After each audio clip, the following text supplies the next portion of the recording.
দুলাল রে, মানুষ কোনোদিন এখন আর খাওয়ার অভাবে মারা যায় না, পড়ার অভাবও মারা যায় না।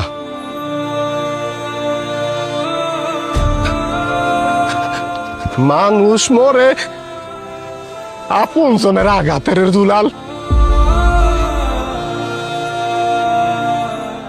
আমি এই কয়টা দিন বাচ্চা রয়েছি ঠিকই, আমার অন্তর মরে গেছে দুলাল। আজকে যখন তোর অফিসের স্যার তোরে বক্তা ছিল, কইছে তোরে আর চাকরিতে রাখবো না দুলাল, আমার বারবার মনে হইতেছিল দুলালের কি হইব, ওর সংসার চলবো কেমনে।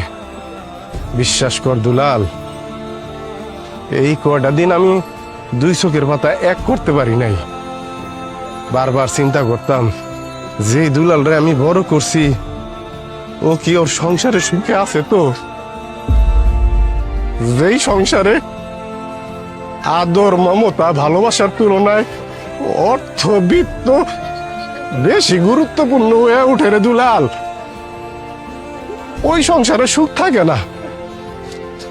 আমি সারা জীবন তোরে আমার প্রিয়জন ভাবছি, আমার প্রিয়জন, কিন্তু তোর কাছে যে আমি প্রয়োজন আছিলাম,